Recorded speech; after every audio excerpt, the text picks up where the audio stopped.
Hi friends, welcome to Learn to Study. Basic numerical മെത്തേഡ്സിലെ last മൊഡ്യൂളായിട്ടുള്ള module 5 descriptive സ്റ്റാറ്റിസ്റ്റിക്സിൻ്റെ കുറച്ച് ഇമ്പോർട്ടൻ്റ് ആയിട്ടുള്ള ഏരിയാസ് ആണ് ഈ വീഡിയോയിൽ കവർ ചെയ്യുന്നത്. അപ്പോൾ നമുക്ക് എക്സാമിന് ഏറ്റവും കൂടുതൽ മാർക്ക് സ്കോർ ചെയ്യാൻ പറ്റിയ ഒരു ചാപ്റ്ററാണ് ഡിസ്ക്രിപ്റ്റീവ് സ്റ്റാറ്റിസ്റ്റിക്സ് എന്ന് പറയുന്നത്. ഒരുപാട് തിയറി ക്വസ്റ്റ്യൻസും പ്രോബ്ലം ക്വസ്റ്റ്യൻസും ഒക്കെ ഇതിന്ന് ചോദിക്കാറുണ്ട്. ഓക്കെ, അപ്പോൾ ഡിസ്ക്രിപ്റ്റീവ് സ്റ്റാറ്റിസ്റ്റിക്സിൽ definition, meaning and definition of statistics ഒക്കെ കൊടുത്തിട്ടുണ്ട്. എന്താണ് സ്റ്റാറ്റിസ്റ്റിക്സ്? അപ്പോൾ സ്റ്റാറ്റിസ്റ്റിക്സിൻ്റെ ഒരു ഡെഫിനിഷൻ നോക്കി വെക്കുക. That is statistics is the science which deals with the methods of collecting, classifying, comparing and interpreting numerical data collected to know some light on any sphere of enquiry. Okay, അപ്പോൾ ഇവിടെ സ്റ്റാറ്റിസ്റ്റിക്സിൻ്റെ ഒരു definition തന്നിട്ടുണ്ട്. അപ്പോൾ നമ്മൾ just ഒരു definition നോക്കി വെക്കുക. Definition of statistics ചോദിക്കാൻ സാധ്യതയുണ്ട്. ദെൻ ഈ ചാപ്റ്ററിൽ ഇമ്പോർട്ടൻ്റ് ആയിട്ട് വരുന്ന ഏരിയയാണ് മെഷേഴ്സ് ഓഫ് സെൻട്രൽ ടെൻഡൻസി എന്ന് പറയുന്നത്. മെഷേഴ്സ് ഓഫ് സെൻട്രൽ ടെൻഡൻസി, അതായത് നമ്മൾ ആവറേജ് കാൽക്കുലേറ്റ് ചെയ്യാൻ വേണ്ടിയിട്ടുള്ള ഡിഫറെൻറ്റ് മെത്തേഡ്സ് ആണ് മെഷേഴ്സ് ഓഫ് സെൻട്രൽ ടെൻഡൻസിയിൽ പറയുന്നത്. ഇവിടെ എന്താണ് average? What you mean by average? 2 മാർക്സിന് ചോദിക്കുന്ന ക്വസ്റ്റ്യൻ ആണ്. And average is a single value that represents a group of values. അപ്പോൾ ഒരു ഗ്രൂപ്പ് ഓഫ് വാല്യൂവിനെ റെപ്രസെൻറ്റ് ചെയ്യുന്ന ഒരു സിംഗിൾ വാല്യൂ ആണ് ആവറേജ് എന്ന് പറയുന്നത്. The next, characteristics of A good average or requisites or essential properties of average. അപ്പോൾ ആവറേജിൻ്റെ features അല്ലെങ്കിൽ അതിൻ്റെ എസെൻഷ്യൽ പ്രോപ്പർട്ടീസ് അല്ലെങ്കിൽ റിക്വസിറ്റ്സ് ആണ് പറയുന്നത്. That is it should be clearly defined. Average clearly defined ആയിരിക്കണം, നമുക്ക് ഈസി ടു അണ്ടർസ്റ്റാൻഡ് ആണ്. Then simple to compute ചെയ്യാൻ വളരെ എളുപ്പമാണ്. ബേസ്ഡ് ഓൺ ഓൾ ഐറ്റംസ്, എല്ലാ ഐറ്റംസിനെയും ബേസ് ചെയ്തിട്ടുള്ളതാണ്. Not be unduly affected by extreme observations, then capable of further algebraic treatment. Then next is sampling stability. അപ്പോൾ ഇത്രയാണ് ആവറേജിൻ്റെ ഫീച്ചേഴ്സ് എന്ന് പറയുന്നത്. ദെൻ ഇതിൽ ടൈപ്സ് ഓഫ് ആവറേജസ്, ഈ ഒരു ഏരിയ വളരെ ഇമ്പോർട്ടൻ്റ് ആണ്. 2 മാർക്സിനും 5 മാർക്സിനും എസ് എ ആയിട്ടും ഒക്കെ ഇതൊന്ന് ക്വസ്റ്റ്യൻ ചോദിക്കാറുണ്ട്. അപ്പോൾ ഇതിലെ തിയറി പാർട്ടും പ്രോബ്ലം പാർട്ടും നമുക്ക് ഈസി ആയിട്ട് ചെയ്യാൻ പറ്റുന്ന കാര്യങ്ങളാണ്. പ്രോബ്ലം ഒക്കെ വളരെ ഈസി ആയിട്ട് ചെയ്യാൻ പറ്റുന്നതാണ്. അപ്പോൾ ഇത് നന്നായിട്ട് ഈ ചാപ്റ്റർ പഠിച്ചു പോകുകയാണെന്നുണ്ടെങ്കിൽ ബേസിക് ന്യൂമറിക്കൽ മെത്തേഡ്സിൽ നമുക്ക് മാർക്ക് സ്കോർ ചെയ്യാൻ വളരെ എളുപ്പമാണ്. ഓക്കെ, അപ്പോൾ അതിൽ ടൈപ്സ് ഓഫ് ആവറേജസിൽ ഒന്നാമത്തെ ആവറേജ് ആണ് അരിത്തമെറ്റിക് മീൻ എന്ന് പറയുന്നത്. അപ്പോൾ ഏതൊക്കെയാണ് വരുന്നത്? Mean, median, mode, geometric mean and harmonic mean. Mean എന്ന് പറയുമ്പോൾ നമുക്ക് തന്നിട്ടുള്ള ഡാറ്റയെ റെപ്രസെൻറ്റ് ചെയ്തിട്ട് അതിൻ്റെ ആവറേജ് കാൽക്കുലേറ്റ് ചെയ്യുന്നതാണ്. ഇപ്പോൾ ഒരു ഇൻഡിവിജ്വൽ കേസിലാണെന്നുണ്ടെങ്കിൽ sigma X divided by n, അതാണ് മീൻ. മീഡിയൻ എന്ന് പറഞ്ഞു കഴിഞ്ഞാൽ തന്നിട്ടുള്ള ഡാറ്റയിൽ ഏറ്റവും സെൻട്രൽ വാല്യൂ ഏതാണോ, മിഡ് പോയിന്റ്, അതായത് മിഡിൽ നിൽക്കുന്ന വാല്യൂ ഏതാണോ അതാണ് മീഡിയൻ. മോഡ് എന്ന് പറഞ്ഞു കഴിഞ്ഞാൽ ഏറ്റവും കൂടുതൽ ആവർത്തിച്ച് വരുന്ന വാല്യൂ ഏതാണോ അതാണ് മോഡ്. നമ്മൾ സിമ്പിളായിട്ട് അതിനെ മനസ്സിലാക്കി വെക്കുകയാണെന്നുണ്ടെങ്കിൽ. ഓക്കെ, അപ്പോൾ അതിൽ ഒന്നാമത്തെ കേസ് എന്ന് പറയുന്നത് ദാറ്റ് ഈസ് അരിത്തമെറ്റിക് മീൻ ആണ്. അപ്പോൾ അരിത്തമെറ്റിക് മീൻ AM അല്ലെങ്കിൽ മീൻ എന്നും പറയും. Arithmetic mean is the value obtained by adding together all the items and by dividing the total number of items. അപ്പോൾ എങ്ങനെയാണ്? That is it is the value obtained by adding together. അപ്പോൾ നമ്മൾ എല്ലാ വാല്യൂസിനെയും add ചെയ്തതിന് ശേഷം adding together all the items. അപ്പോൾ നമുക്ക് തന്നിട്ടുള്ള ഡാറ്റയിൽ നിന്ന് അതിലുള്ള ആ ഡാറ്റയിലുള്ള എല്ലാ വാല്യൂസിനെയും ആഡ് ചെയ്തതിന് ശേഷം ആ ഡാറ്റയിൽ എത്ര നമ്പർ ഓഫ് വാല്യൂസ് ഉണ്ടോ അതിനെ ഡിവൈഡ് ചെയ്യുമ്പോൾ നമുക്ക് ലഭിക്കുന്നതാണ് എന്തെന്ന് പറയുന്നത്? അരിത്തമെറ്റിക് മീൻ അല്ലെങ്കിൽ ആവറേജ് എന്ന് പറയുന്നത്. അപ്പം 2 രീതിയിലാണ് നമ്മൾ ആവറേജ് കാൽക്കുലേറ്റ് ചെയ്യുന്നത്. ദാറ്റ് ഈസ് 2 ടൈപ്പ് ആവറേജസ് ആണുള്ളത്. Arithmetic mean may either be simple arithmetic mean or weighted arithmetic mean. ഇനി സിമ്പിൾ അരിത്തമെറ്റിക് മീൻ 3 കേസിലാണ് നമ്മൾ സിമ്പിൾ അരിത്തമെറ്റിക് മീൻ കാൽക്കുലേറ്റ് ചെയ്യുക. സിമ്പിൾ അരിത്തമെറ്റിക് മീൻ എന്ന് പറഞ്ഞാൽ it is the mean of items which give equal importance to all items. Simple arithmetic mean എന്ന് പറഞ്ഞാൽ എല്ലാ ഐറ്റംസിനും ഈക്വൽ ഇമ്പോർട്ടൻസ് കൊടുക്കുന്ന മീൻ ഓഫ് ഐറ്റംസ് ആണ് simple arithmetic mean. It is denoted by X bar. അപ്പം arithmetic mean denote ചെയ്യുന്നത് X bar. അപ്പം നമ്മൾ 3 കേസിലാണ് അരിത്തമെറ്റിക് മീൻ കാൽക്കുലേറ്റ് ചെയ്യുക. That is calculation of arithmetic mean. ഒന്ന് ഇൻഡിവിജ്വൽ സീരീസിൽ അരിത്തമെറ്റിക് മീൻ കാൽക്കുലേറ്റ് ചെയ്യുന്നത് that is X bar is equal to sigma X divided by N. Then രണ്ടാമത്തെ case discrete series ആണ്. Discrete series എങ്ങനെയാണ് നമുക്ക് തിരിച്ചറിയാൻ പറ്റുക? അതിൽ ഫ്രീക്വൻസീസ് തന്നിട്ടുണ്ടാവും. അപ്പോൾ ഒരുപാട് ഡാറ്റ തന്നിട്ടുണ്ടാവും. അതായത് എക്സ് എന്ന് പറയുന്ന ഏതെങ്കിലും ഒരു വേരിയബിൾ നമുക്ക് തന്നിട്ടുണ്ടാവും, കൂടെ ഫ്രീക്വൻസീസും തന്നിട്ടുണ്ടാവും. ഓക്കെ, അപ്പോൾ ഡിസ്ക്രീറ്റ് സീരീസിൽ എക്സ് ബാർ അരിത്തമെറ്റിക് മീൻ കാണാനുള്ള ഇക്വേഷൻ ആണ്. That is X bar is equal to sigma F X divided by N. Then next case continuous series ആണ്. കണ്ടിന്യൂസ് സീരീസ് എന്ന് പറയുമ്പോൾ അവിടെ നമുക്ക് ക്ലാസ് ഇൻ്റർവെല്ലായിട്ടാണ് ഡാറ്റ തരിക. അതായത് 0 to 10, 10 to 20, 20 to 30 ഇങ്ങനെ ക്ലാസ്സസ് ആയിട്ടാണ് നമുക്ക് കണ്ടിന്യൂസ് സീരീസിൽ ഡാറ്റ തരിക. ഓക്കെ, അപ്പോൾ കണ്ടിന്യൂസ് സീരീസിൽ അരിതമെറ്റിക് മീൻ അല്ലെങ്കിൽ ആവറേജ് കാൽക്കുലേറ്റ് ചെയ്യാനുള്ള ഇക്വേഷൻ ആണ് that is X bar is equal to sigma F M divided by N. അപ്പോൾ ഇവിടെ എം എന്ന് പറയുന്നത് മിഡ് പോയിന്റ് ആണ്. മിഡ് പോയിന്റ് എന്ന് പറഞ്ഞു കഴിഞ്ഞാൽ ദാറ്റ് ഈസ് 10 to 20 ഒരു ക്ലാസ് ഇൻ്റർവെല്ലാണെന്നുണ്ടെങ്കിൽ ഇവിടെ നമ്മൾ മിഡ് പോയിന്റ് കാണുന്നത് 10 plus 20 divided by 2, that is 30 by 2 is equal to 15. അതാണ് മിഡ് പോയിന്റ് എന്ന് പറയുന്നത്. 0 to 10 എന്ന് പറയുമ്പോൾ 10 divided by 2, that is 5. അതാണ് മിഡ് പോയിന്റ് എന്ന് പറയുന്നത്. ഓക്കെ, ദെൻ എൻ എന്ന് പറഞ്ഞു കഴിഞ്ഞാൽ ടോട്ടൽ ഫ്രീക്വൻസി. അപ്പോൾ ഇവിടെ ശ്രദ്ധിക്കേണ്ടത് നമ്മൾ ഇൻഡിവിജ്വൽ സീരീസിൽ എൻ എന്ന് പറയുമ്പോൾ അതിൻ്റെ നമ്പേഴ്സ് മാത്രമായിരുന്നു. ഇൻഡിവിജ്വൽ സീരീസിൽ എത്ര ഡാറ്റ നമുക്ക് തന്നിട്ടുണ്ടോ അതാണ് എൻ എന്ന് പറയുന്നത്. സ്മോൾ ലെറ്റർ എൻ ആണ് വരിക.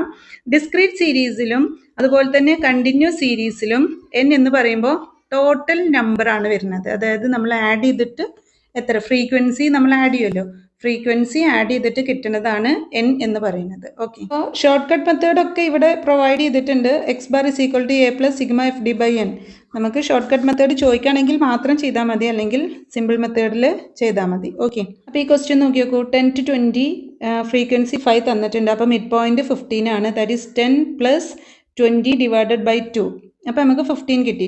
20 plus 30 divided by 2, അപ്പോൾ ദാറ്റ് ഈസ് 50 by 2, 25. ഓക്കെ, അപ്പോൾ അങ്ങനെയാണ് നമ്മൾ മിഡ് വാല്യൂ കാണുന്നത്, എം എന്ന് പറയുന്നത്. ദെൻ എഫ് എന്ന് പറഞ്ഞു കഴിഞ്ഞാൽ ഫ്രീക്വൻസീസ് ആണ് ഇവിടെ തന്നിട്ടുണ്ട്. അപ്പോൾ ഈ ടോട്ടൽ ഫ്രീക്വൻസിയാണ് എന്ത് ക്യാപിറ്റൽ ലെറ്റർ എൻ എന്ന് പറയുന്നത്. ദെൻ നമ്മൾ ഇക്വേഷൻ പറഞ്ഞു sigma F M divided by N. അപ്പോൾ എഫ് ഇൻറ്റു എം നമ്മൾ കാണണം. ദെൻ അത് ടോട്ടൽ ചെയ്തിട്ട് ഇത് ഡിവൈഡഡ് ബൈ 2330 ഡിവൈഡഡ് ബൈ 80 ആണ് എന്തെന്ന് പറയുന്നത് എക്സ് ബാർ എന്ന് പറയുന്നത്. That is 46.6. അപ്പോൾ ഇത്രയാണ് നമുക്ക് അരിതമെറ്റിക് മീൻ വരുന്നത്. ദെൻ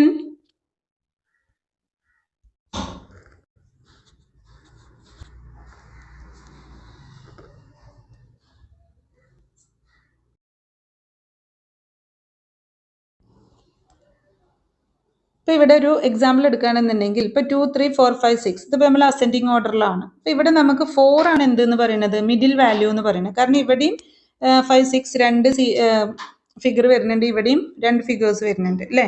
അപ്പോൾ ഇൻഡിവിജ്വൽ സീരീസിൽ ഇങ്ങനെയാണ് നമ്മൾ കാൽക്കുലേറ്റ് ചെയ്യുക. നമുക്ക് ഇങ്ങനെയും കാൽക്കുലേറ്റ് ചെയ്യാം n+1/2th ഐറ്റം. അപ്പോൾ n+1 എന്ന് പറയുമ്പോൾ ഇവിടെ 5 ആണ്. 5 + 1 6/2 എന്ന് പറയുമ്പോൾ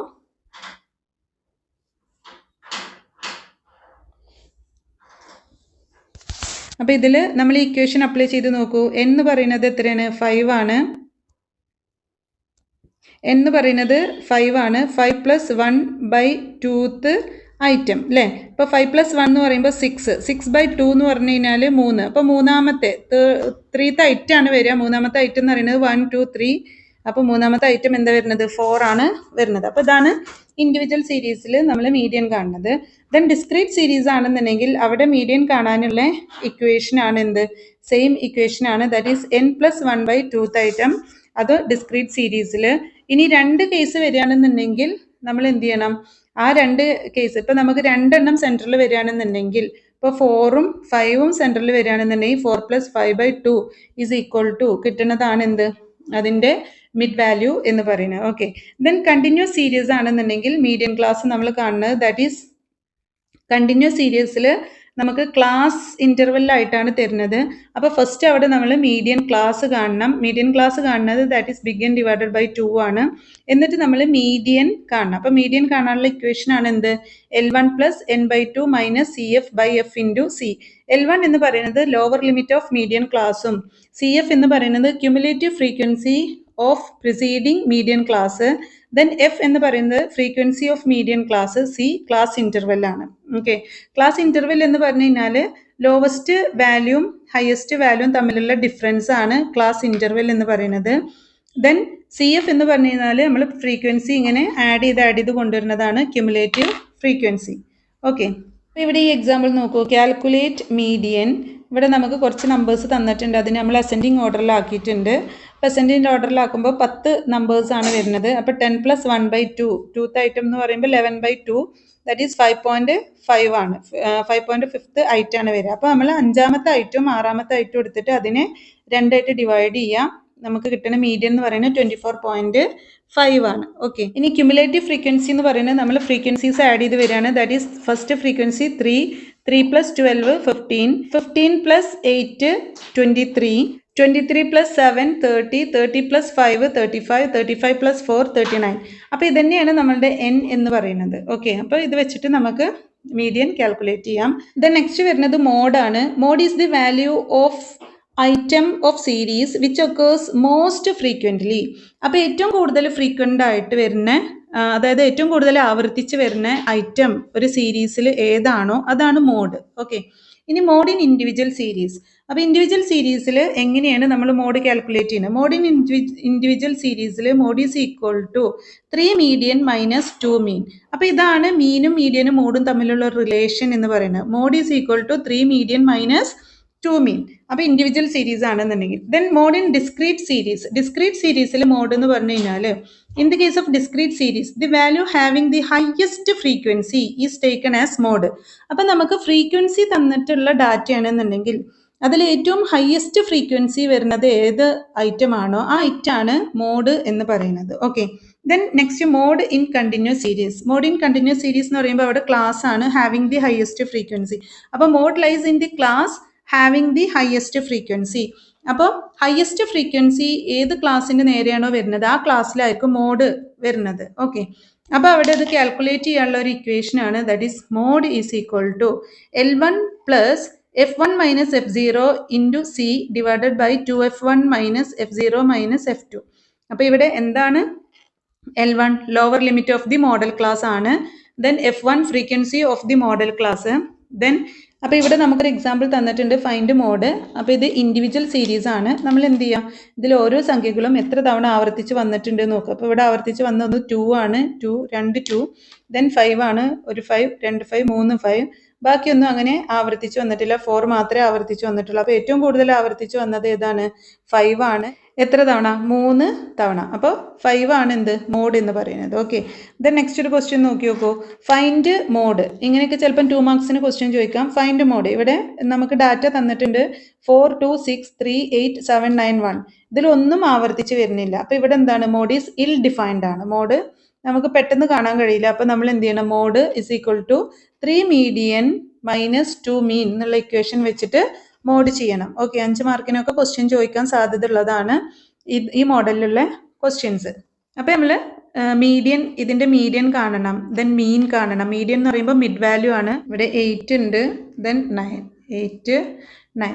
അപ്പോൾ നമ്മൾ മീഡിയൻ കാണുമ്പോഴും എന്ത് ചെയ്യണം? മീഡിയൻ നമ്മൾ ഒന്നെങ്കിൽ അസെൻഡിങ് ഓർഡറിലോ അല്ലെങ്കിൽ ഡിസെൻഡിങ് ഓർഡറിലോ ഇടണം. എന്നിട്ട് അതിൽ മിഡ് വാല്യൂ ആണ് എടുക്കുക. അപ്പോൾ ഇവിടെ മിഡ് വാല്യൂ എടുക്കാൻ കഴിയില്ല. അപ്പോൾ നമ്മൾ ഇക്വേഷൻ അപ്ലൈ ചെയ്യും. That is size of n + 1/2 item, that is 8 + 1/2 4.5. 4.5 എന്ന് പറയുമ്പോൾ 4th and 5th ആയിട്ടാണ് വരിക. That is divided by 2. അപ്പോൾ മിഡ് വാല്യൂ എന്ന് പറയുന്നത് 5 ആണ്. ഓക്കെ, അപ്പോൾ നമുക്ക് മോഡ് കിട്ടും, മീഡിയൻ കിട്ടി. ദെൻ നമ്മൾ ആവറേജ് കാണണം, മീൻ കാണണം, എന്നിട്ട് മോഡ് ഫൈൻഡ് ഔട്ട് ചെയ്യണം. Okay, then next measure of central tendency ആണ്. ഇമ്പോർട്ടൻ്റ് ആയിട്ടുള്ള ഒരെണ്ണമാണ് ജിയോമെട്രിക് മീൻ എന്ന് പറയുന്നത്. Geometric mean is defined as the nth root of the product of those n values. Okay, അപ്പോൾ ജിയോമെട്രിക് മീൻ കാൽക്കുലേറ്റ് ചെയ്യാനുള്ള equation ആണ് geometric mean is equal to antilog sigma log x divided by n. Antilog of sigma log x divided by n. ഇനി geometric mean individual series same equation തന്നെയാണ്. That is geometric mean individual series antilog of sigma log x by n. Geometric mean in discrete series, അത് അവിടെ നമ്മൾ sigma log എക്സിൻ്റെ അവിടെ ഒരു എഫും കൂടെ വരും. F log x divided by n ആവും, കാരണം ഫ്രീക്വൻസി തന്നിട്ടുണ്ടാവും. കണ്ടിന്യൂസ് സീരീസിലും സെയിം ഇക്വേഷൻ തന്നെയാണ്, antilog of sigma f log x divided by n. അപ്പോൾ ഇവിടെ എക്സ് എന്ന് പറയുന്നത് എന്താണ്? മിഡ് പോയിന്റ് ഓഫ് എക്സ് ആണ് വരുന്നത്. ഓക്കെ, അപ്പോൾ ഇതാണ് ജിയോമെട്രിക് മീനും അതിൻ്റെ ഇക്വേഷൻസും. ദെൻ നെക്സ്റ്റ് ഹാർമോണിക് മീൻ ആണ്. Harmonic mean is defined as the reciprocal of the mean of the reciprocal of those values. അപ്പോൾ reciprocal of the mean of the reciprocal of those values, അതാണ് harmonic mean എന്ന് പറയുന്നത്. Harmonic mean calculate ചെയ്യാനുള്ള equation that is harmonic mean is equal to n divided by sigma 1/x. അപ്പോൾ harmonic mean in discrete സീരീസിൽ, that is harmonic mean in discrete series, harmonic mean is equal to n divided by sigma f into 1/x. Individual series ആകുമ്പോൾ അവിടെ F ഇല്ല, കാരണം individual സീരീസിൽ നമുക്ക് frequency തരൂല. But harmonic mean in discrete series ആകുമ്പോൾ അവിടെ നമുക്കൊരു എഫും കൂടെ വരും. That is harmonic mean in discrete series harmonic mean is equal to N divided by sigma F into 1/x. ഇനി harmonic mean in continuous series equation എന്ന് പറയുന്നത് harmonic mean is equal to N divided by sigma F into 1/x. അപ്പോൾ same ആണ് വരിക, പക്ഷെ ഇവിടെ x എന്ന് പറയുന്നത് മിഡ് പോയിന്റ് ഓഫ് എക്സ് ആണ്. ഓക്കെ, അപ്പോൾ ഇത്രയാണ് ഹാർമോണിക് മീനും അതിൻ്റെ ഇക്വേഷൻസും. Measures of dispersion or variability. അപ്പോൾ ഡിസ്പേർഷൻ എന്ന് പറഞ്ഞാൽ എന്താണ്? Dispersion means a measure of the degree of deviation of data from the central value. Central വാല്യൂവിൽ നിന്ന് അതിൻ്റെ ഡാറ്റ എത്രത്തോളം ഡീവിയേറ്റ് ചെയ്തിട്ടുണ്ട് അതാണ് എന്തിൽ കാണിക്കുന്നത്? ഡിസ്പേർഷനിൽ കാണിക്കുന്നത്. That is a measure of the degree of deviation of data from the central value. രണ്ട് രീതിയിലാണ് മെഷർ ഓഫ് ഡിസ്പേർഷനെ നമ്മൾ ക്ലാസിഫൈ ചെയ്തിട്ടുള്ളത്. ഒന്ന് അബ്സല്യൂട്ട് മെഷേഴ്സും രണ്ട് റിലേറ്റീവ് മെഷേഴ്സും. റിലേറ്റീവ് മെഷേഴ്സ് ആണ് കോഎഫിഷ്യൻ്റ് ആയിട്ട് വരുന്നത്. ഓക്കെ, അപ്പോൾ ഇവിടെ പറയുന്നത് absolute measure of dispersion R expressed in the same units in which data are collected. Data എങ്ങനെയാണോ നമ്മൾ കണക്ട് ചെയ്യുന്നത്, അതില്ലെങ്കിൽ ഡാറ്റ ഏത് യൂണിറ്റിലാണോ നമ്മൾ കളക്ട് ചെയ്യുന്നത് ആ സെയിം യൂണിറ്റിൽ തന്നെ എക്സ്പ്രസ് ചെയ്യുന്നതാണ് അതിൻ്റെ ഡീവിയേഷൻ എക്സ്പ്രസ് ചെയ്യുന്നതാണ് absolute measure of dispersion. They measure variability of series. ഒരു സീരീസിലുള്ള വേരിയബിലിറ്റി, അതിൻ്റെ ചേഞ്ചസ്, ഡീവിയേഷൻ മെഷർ ചെയ്യാൻ വേണ്ടിയിട്ടാണ് ഇത് യൂസ് ചെയ്യുന്നത്. അപ്പോൾ വേരിയസ് അബ്സല്യൂട്ട് മെഷേഴ്സ് ആർ, ഒന്ന് ഏതാണ്? റേഞ്ച്, രണ്ട് quartile deviation QD, then 3 mean deviation MD, then next standard deviation SD. Standard deviation വളരെ ഇമ്പോർട്ടൻ്റ് ആണ്, ആയിട്ട് ചോദിക്കുന്നതാണ്. ഓക്കെ, ദെൻ എന്താണ് relative measure? Relative measure is also called coefficient of dispersion. ഡിസ്പേർഷൻ്റെ കോഎഫിഷ്യൻറ്റിനെയാണ് നമ്മൾ റിലേറ്റീവ് മെഷർ എന്ന് പറയുന്നത്. They are useful for comparing two series for their variability. അപ്പോൾ രണ്ട് സീരീസിനെ അതിൻ്റെ വേരിയബിലിറ്റി മനസ്സിലാക്കാൻ വേണ്ടി കമ്പയർ ചെയ്യാനാണ് ഈ കോഎഫിഷ്യൻ്റ് ഓഫ് ഡിസ്പേർഷൻ നമ്മൾ യൂസ് ചെയ്യുന്നത്. Then various relative measures R. Relative measures ഏതൊക്കെയാണ്? coefficient of range, coefficient of quartile deviation, coefficient of mean deviation and coefficient of variation. Next, range. എന്താണ് range? Range എന്ന് പറഞ്ഞാൽ എന്താണ്? That is the range of any series is the difference between the highest and the lowest value. Highest value lowest value തമ്മിലുള്ള difference, അതായത് ഒരു സീരീസിലെ ഡാറ്റകൾ തമ്മിലുള്ള highest വാല്യൂം lowest വാല്യൂം തമ്മിലുള്ള ഡിഫറൻസ് കാണിക്കുന്നതാണ് റേഞ്ച് എന്ന് പറയുന്നത്. അപ്പോൾ റേഞ്ച് കാൽക്കുലേറ്റ് ചെയ്യുന്ന range is equal to H-L. H എന്ന് പറയുന്നത് ഹയസ്റ്റ് വേരിയബിളും L എന്ന് പറയുന്നത് ലോവസ്റ്റ് വേരിയബിളും. അതിൻ്റെ കോഎഫിഷ്യൻറ്റ്, അതായത് റിലേറ്റീവ് മെഷർ എന്ന് പറയുന്നത് H-L divided by H+L. Okay, range and coefficient of range example തന്നിട്ടുണ്ട്. അപ്പോൾ ഇതിൽ ഹയസ്റ്റ് വാല്യൂ എന്ന് പറയുന്നത് ഏതാണ്? That is 96. ലോവസ്റ്റ് വാല്യൂ എന്ന് പറയുന്നത് 7 ആണ്. ഇവിടെ 74 എന്നാണ് കാണിച്ചിട്ടുള്ളത്, തെറ്റാണ്, 7 ആണ്. അപ്പം 96 മൈനസ് 7, ആൻസർ വരുന്നത് 89. Okay, then next quartile deviation ആണ്. ക്വാർട്ടൈൽ ഡീവിയേഷൻ നമുക്ക് എക്സാമിന് എപ്പോഴും ചോദിക്കുന്നതാണ്. ക്വാർട്ടൈൽ ഡീവിയേഷൻ QD എന്ന് പറയുന്നത്. Quartile deviation is defined as the half distance between the third and first quartile. Third and first quartile തമ്മിലുള്ള ഒരു ഹാഫ് ഡിസ്റ്റൻസ് കാണിക്കുന്നതാണ് ക്വാർട്ടൈൽ ഡീവിയേഷൻ. അപ്പോൾ ക്വാർട്ടൈൽ ഡീവിയേഷൻ കാൽക്കുലേറ്റ് ചെയ്യുന്നത് Q3 minus Q1 divided by 2. അപ്പോൾ Q3 എന്ന് പറയുന്നത് third ക്വാർട്ടൈലും Q1 എന്ന് പറയുന്നത് ഫസ്റ്റ് ക്വാർട്ടൈലാണ്. അതായത് ഇപ്പോൾ 12 മന്ത്സിന് നമ്മൾ 3 പാർട്ടായിട്ട് ഡിവൈഡ് ചെയ്യാണ്. ഓക്കെ, 3 പാർട്ടായിട്ട് ഡിവൈഡ് ചെയ്യുമ്പോൾ ഫസ്റ്റ് ക്വാർട്ടൈലിൽ എത്ര വരും? 4 മന്ത്സ് വരും. സെക്കൻഡ് ക്വാർട്ടൈലിൽ 4 മന്ത്സ് വരും. തേർഡ് ക്വാർട്ടൈലിലും 4 മന്ത്സ് വരും അല്ലേ? അപ്പോൾ നമുക്ക് ടോട്ടൽ 12 മന്ത്സ് ഉണ്ടാവും. സോ അതാണ് ഈ ക്വാർട്ടൈൽ ഡീവിയേഷൻ എന്നുള്ളതുകൊണ്ട് ഉദ്ദേശിക്കുന്നത്. Q3 minus Q1 by 2. ഇനി coefficient of quartile deviation that is Q3 minus Q1 by Q3 plus Q1. അപ്പോൾ ഇൻഡിവിജ്വൽ സീരീസിൽ എങ്ങനെയാണ് quartile deviation? Quartile deviation in individual series equation എന്താ വരുന്നത്? Quartile deviation is equal to Q3 minus Q1 by 2. Okay, then Q1 എന്ന് പറയുന്നത് എങ്ങനെയാണ് calculate ചെയ്യുക? Then Q1 is equal to size of n plus 1 by 4th item. ഈ 4 വന്നത് ഇത് ഇങ്ങനെയാണ് കേട്ടോ. Q3 എന്ന് പറയുന്നത് size of 3 into n plus 1 by 4th item. So ഇതാണ് Q1ഉം Q3.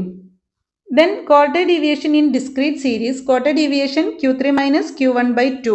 Q1 is equal to size of n plus 1 by 4th item. Q3 is equal to size of 3 into n plus 1 by 4th item. Then quartile deviation in continuous series, same തന്നെയാണ് Q3 minus Q1 by 2. ഇവിടെ Q1 എന്ന് പറയുന്നത് size of n by 4th item ആണ് Q1.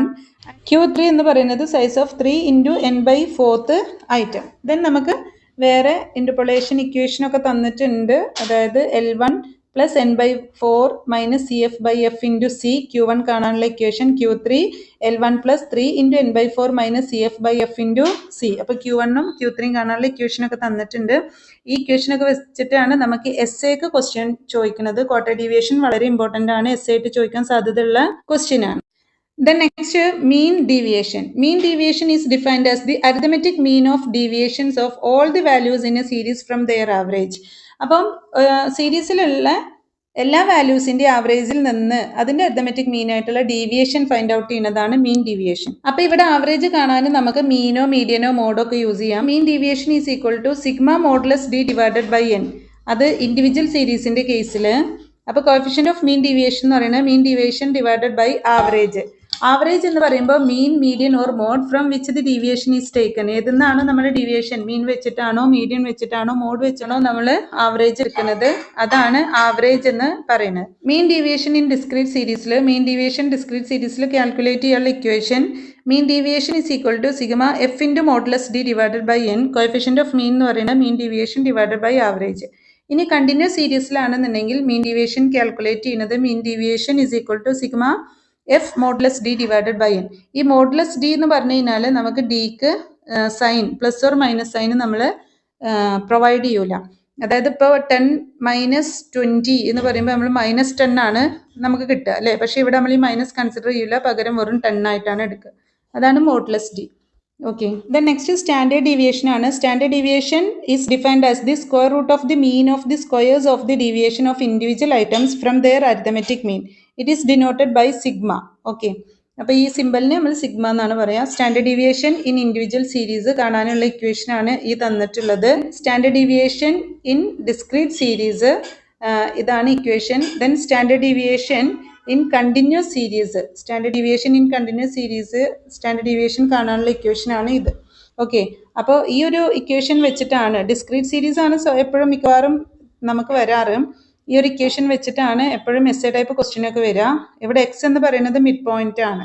Okay, then discrete സീരീസിൽ നമുക്ക് d എന്ന് പറയുന്നത് difference ആണ് വരിക. D that is x minus A.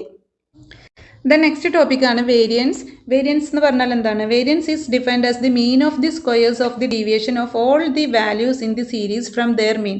അതായത് വേരിയൻസ് എന്ന് പറഞ്ഞു കഴിഞ്ഞാൽ റൂട്ട് സ്റ്റാൻഡേർഡ് ഡീവിയേഷനെയാണ് നമ്മൾ വേരിയൻസ് എന്ന് പറയുന്നത്. Okay, it is the square root of the standard deviation. Standard ഡീവിയേഷൻ്റെ സ്ക്വയർ റൂട്ടിനെയാണ് നമ്മൾ വേരിയൻസ് എന്ന് പറയുന്നത്. വേരിയൻസും എപ്പോഴും എക്സാമിന് ചോദിക്കുന്ന ഒരു ക്വസ്റ്റ്യൻ ആണ്. ദെൻ എസ് ഡി കണ്ടിട്ട് സ്റ്റാൻഡേർഡ് ഡീവിയേഷൻ കണ്ടിട്ട് അതിൻ്റെ റൂട്ട് കണ്ടു കഴിഞ്ഞാൽ നമുക്ക് വേരിയൻസ് കിട്ടും. ദ നെക്സ്റ്റ് ഇമ്പോർട്ടൻ്റ് ഏരിയ ആണ് സ്ക്യൂനെസ് എന്ന് പറയുന്നത്. That is measures of skewness. ഇതിന് നമുക്ക് ചുരുങ്ങിയത് ഒരു 7 മാർക്കെങ്കിലും നമുക്ക് സ്കോർ ചെയ്യാനായിട്ട് സാധിക്കും. അപ്പോൾ സ്ക്യൂനെസ് എന്ന് പറഞ്ഞാൽ എന്താണ്? Skewness means lack of symmetry. Then when a frequency distribution is not symmetrical it is said to be asymmetrical or skewed. അപ്പം നമുക്ക് തന്നിട്ടുള്ള ഡിസ്ട്രിബ്യൂഷൻ സിമെട്രിക്കൽ അല്ല എങ്കിൽ, അതിന് അസിമെട്രിക്കൽ ആണെന്നുണ്ടെങ്കിൽ അതിനെയാണ് നമ്മൾ സ്ക്യൂഡ് എന്ന് പറയുന്നത്, സിമെട്രി അല്ലാത്തത്. ഓക്കെ, അപ്പം in the case of a skewed distribution the mean median and mode are not equal.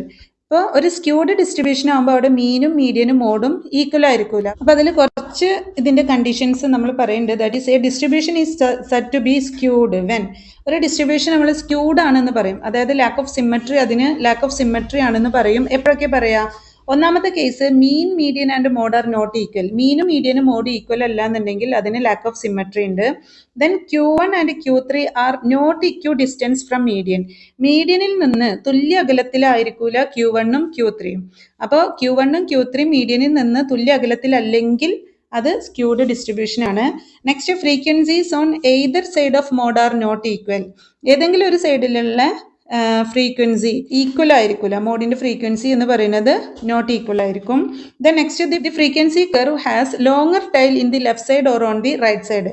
അപ്പോൾ ഫ്രീക്വൻസി കർവ് ഒന്നെങ്കിൽ ലെഫ്റ്റ് സൈഡിലേക്കോ അല്ലെങ്കിൽ അതിന്റെ കർവ് റൈറ്റ് സൈഡിലേക്കോ എന്തായിരിക്കും? ലോങ്ങർ ടൈൽ ആയിരിക്കും വരിക. അങ്ങനെയാണെന്നുണ്ടെങ്കിൽ അതെന്താണ്? ഒരു സ്ക്യൂഡ് ഡിസ്ട്രിബ്യൂഷൻ ആണ്. ഓക്കെ, അപ്പോൾ 2 രീതിയിലുള്ള സ്ക്യൂനെസ് ആണ് വരുന്നത്. ദാറ്റ് ഈസ് ഒന്ന് പോസിറ്റീവ് സ്ക്യൂനെസും രണ്ടാമത്തേത് നെഗറ്റീവ് സ്ക്യൂനെസും. അപ്പോൾ പോസിറ്റീവ് സ്ക്യൂനെസ് എന്ന് പറഞ്ഞു കഴിഞ്ഞാൽ that is skewness may either be positive or negative. Skewness is said to be positive. ഒരു പോസിറ്റീവ് സ്ക്യൂനെസ് എന്ന് പറഞ്ഞു കഴിഞ്ഞാൽ when the mean is greater than the median and median is greater than the mode. അപ്പം mean എന്ന് പറയുന്നത് greater than the median ആണ്, മീഡിയനേക്കാളും greater ആണ്. Median എന്ന് പറയുന്നത് മോഡിനേക്കാളും ഗ്രേറ്റർ ആണ്. അപ്പൊ mean greater than median greater than mode അങ്ങനെയാണ് വരുന്നതെന്നുണ്ടെങ്കിൽ അതിനെയാണ് നമ്മൾ എന്ത് പറയുന്നത്, പോസിറ്റീവ്ലി സ്ക്യൂനെസ് അല്ലെങ്കിൽ പോസിറ്റീവ് സ്ക്യൂനെസ് എന്ന് പറയുന്നത്. ഇനി കുറച്ചും കൂടി സിമ്പിൾ ആയിട്ട് മനസ്സിലാക്കാനുണ്ടെങ്കിൽ അത് more than half area falls to right side of the highest ordinate. Frequency right സൈഡിലേക്കാണ് കൂടുതലായിട്ടും വന്നിട്ടുള്ളത് എന്നുണ്ടെങ്കിൽ ഫോൾ ചെയ്തിട്ടുള്ളതെങ്കിൽ അത് പോസിറ്റീവ് സ്ക്യൂനെസ് ആണ്. ഇതിന്റെ ഓപ്പോസിറ്റ് ആണ് negative skewness. A skewness is said to be negative when the mean is less than median and the median is less than mode. In this case, curve is skewed. The left more than half the area falls to the left of the highest ordinate. Okay, അപ്പോൾ ഇവിടെ നോക്കി നോക്കൂ, ഇതൊരു symmetric distribution ആണ്. കാരണം ഇത് ഇവിടെ ഒരു ചേഞ്ച് ഒന്നും ഇല്ലാതെ നല്ല രീതിയിലാണ് ഇത് പോയിക്കൊണ്ടിരിക്കുന്നത്. ഓക്കെ, ഇനി ഇത് അസിമെട്രിക് എന്ന് പറയുമ്പോൾ എങ്ങനെയായിരിക്കും? അപ്പോൾ അസിമെട്രിക് ഡിസ്ട്രിബ്യൂഷൻ ആണ് ഇപ്പോൾ ഇതും ഇതും. അപ്പോൾ ഇത് പോസിറ്റീവ്ലി സ്ക്യൂഡ് ആണ്. പോസിറ്റീവ്ലി സ്ക്യൂഡ് എന്ന് പറഞ്ഞു കഴിഞ്ഞാൽ ഈ കർവ് റൈറ്റ് സൈഡിലേക്ക് ചെരിഞ്ഞു പോയിട്ടുണ്ടാവും. നെഗറ്റീവ്ലി സ്ക്യൂഡ് എന്ന് പറയുമ്പോൾ ഈ കർവ് ലെഫ്റ്റ് സൈഡിലേക്ക് ചെരിഞ്ഞു പോയിട്ടുണ്ടാവും. അപ്പോൾ പോസിറ്റീവ് സ്ക്യൂനെസ് എന്താണെന്ന് ചോദിച്ചു കഴിഞ്ഞാൽ mean is greater than median greater than mode ആണ്. നെഗറ്റീവ്ലി സ്ക്യൂഡ് എന്ന് പറയുമ്പോൾ mean less than median less than mode ആണ്. അപ്പോൾ ഈ ഒരു ഗ്രാഫ് വരച്ചു കഴിഞ്ഞ് കഴിഞ്ഞാൽ മാർക്ക് നമുക്ക് ഷുവർ ആയിട്ടും കിട്ടും. ഓക്കെ, ദെൻ മെഷേഴ്സ് ഓഫ് സ്ക്യൂനെസ്സിൽ ഇത് വളരെ ഇമ്പോർട്ടൻ്റ് ആണ്. അപ്പോൾ ഇത് എസ് ആയിട്ടൊക്കെ ചോദിക്കുന്നതാണ്. Karl Pearson's measure of skewness is equal to mean minus median by sigma, that is standard deviation. ഇനി ബൗളീസ് മെഷർ ഓഫ് സ്ക്യൂനെസ് ഉണ്ട്. Skewness is equal to Q3 plus Q1 minus 2 median divided by Q3 minus Q1. അപ്പോൾ equations ഒക്കെ പഠിച്ചു വെക്കുക. Then next important ഒരു area ആണ് kurtosis എന്ന് പറയുന്നത്. അപ്പോൾ kurtosis is a measure of peakedness. കർട്ടോസിസിൽ നമ്മൾ പീക്കഡ്നെസ് ആണ് മെഷർ ചെയ്യുന്നത്. Then when frequency curve is more peaked than normal curve, it is called leptokurtic. അപ്പോൾ ഒരു നോർമൽ കർവിനേക്കാൾ കൂടുതൽ പീക്കായിട്ട് പോവുകയാണ് ആ കർവ് എന്നുണ്ടെങ്കിൽ അതിനെയാണ് നമ്മൾ ലെപ്റ്റോകർട്ടിക് എന്ന് പറയുന്നത്. And when it is more flat topped than normal curve, it is called platykurtic. അപ്പോൾ അത് വളരെ ഫ്ലാറ്റ് ആയിട്ട് വരികയാണെന്നുണ്ടെങ്കിലോ അതിനെ പ്ലാറ്റികർട്ടിക് എന്ന് പറയും. When a curve is neither peaked nor flat topped, it is called mesokurtic. അപ്പോൾ ഇതിന്റെ രണ്ടിന്റെ ഇടയിൽ വരുന്നതിനെയാണ് നമ്മൾ മെസോകർട്ടിക് എന്ന് പറയുന്നത്. അപ്പോൾ ഈ ഒരു എക്സാമ്പിളിൽ ഈ ഒരു ഗ്രാഫിൽ നിന്ന് നമുക്കത് മനസ്സിലാവും. അപ്പോൾ ഒരു നോർമൽ കർവ് നമ്മൾ വരക്കുകയാണ്. ഇതാണ് നോർമൽ ഡിസ്ട്രിബ്യൂഷൻ കർവ്. അപ്പോൾ ഈ നോർമൽ കർവ് അതിന് ഇതിന്റെ പീക്കഡ്നെസ് ഇങ്ങനെ കൂടി വരികയാണെന്നുണ്ടെങ്കിൽ അത് ലെപ്റ്റോകർട്ടിക്കും, പീക്കഡ്നെസ് ഇങ്ങനെ ഫ്ലാറ്റ് ആയിട്ട് വരികയാണെന്നുണ്ടെങ്കിൽ അത് പ്ലാറ്റികർട്ടിക്കും, ഇതിന്റെ രണ്ടിന്റെ ഇടയിൽ വരികയാണെന്നുണ്ടെങ്കിൽ അത് മെസോകർട്ടിക്കുമാണ്. അപ്പോൾ ഈ ഒരു ഗ്രാഫിൽ നിന്ന് നമുക്കത് മനസ്സിലാക്കാൻ പറ്റും. അപ്പോൾ ഹയസ്റ്റ് പീക്കഡ്നെസ് ആണെന്നുണ്ടെങ്കിൽ ലെപ്റ്റോകർട്ടിക് ആണ്. ഈ ഗ്രാഫ് പഠിച്ചു വെക്കുക, ലെപ്റ്റോകർട്ടിക് ആണ്.